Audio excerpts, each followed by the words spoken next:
Good day everyone and welcome to my performance task in Technology and Livelihood and Cookery second quarter table napkin folding.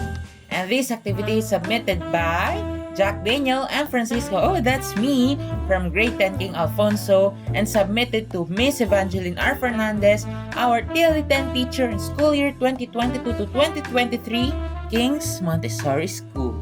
So let's start. So, table napkin folding is an art that unveils a lot about our history, commonly seen in fancy restaurants. So yes, this art elevates table settings with aesthetics. This activity adds festivity and design to a simple dining table. You know, napkin folding is a hobby similar to Japan's art of paper folding, origami. Table napkin folding is done using a clean starch and pressed square linen or cotton cloth. In this performance task, I used our 45 by 45 centimeter table napkin. Those were ironed first, before being folded. It is a must to make sure that you fold each crease perfectly. Why? Table napkins, for me, are a little harder to fold than paper because of their material, so the creasing is not very well. That's why in table napkin folding, we should avoid the voluminous ones. Uniformity in design and color are also factors to consider when setting up tables. So, let us now start the folding. So, here are the videos of me folding those table napkins. For the first heart.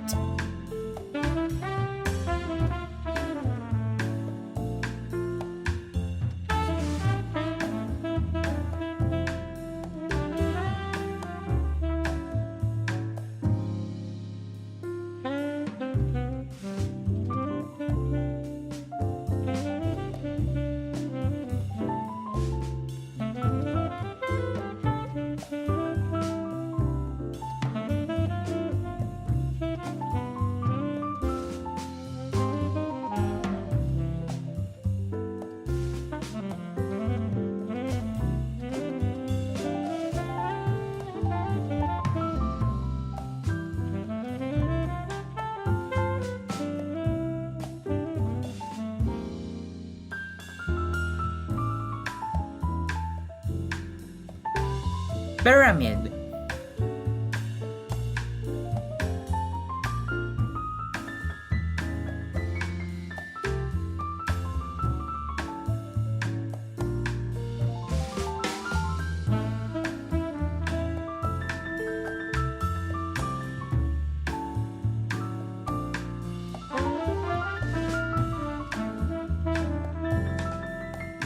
Knot.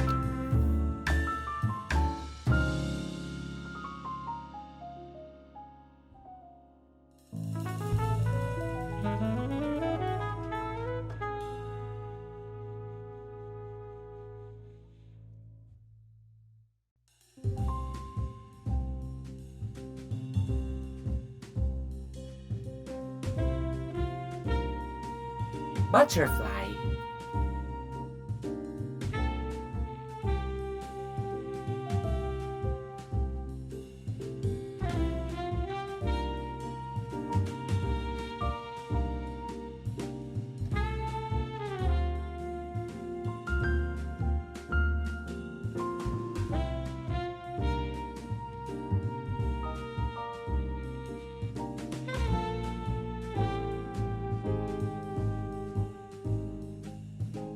And bishop hat.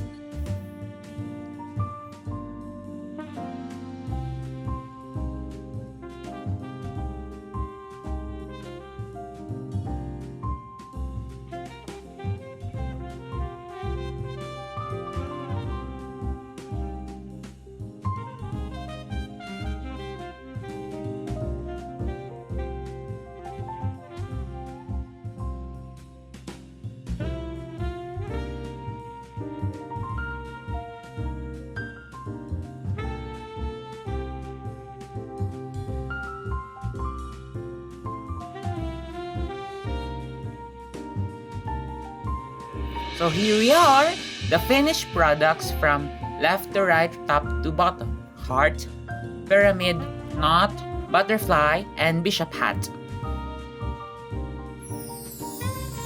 And for my final say, we might not usually do table napkin folding in our everyday life. When we eat every day, there are no typically table napkins in our tables. But I am happy to know a lot about this fun activity. It heightens our quality of dining and gives that upper class feel. You know, and imagine sumptuous food, aesthetic appeal, and great people at one table. Amazing! As an Irish proverb says, laughter is brightest where food is best. Thank you to my mom who assisted me in capturing my videos. Also, thanks to our teacher Ma'am Banji for teaching us this a great activity. Thank you also ma'am for your considerations of my excuses, especially in the piano competition. To everyone, have a nice day!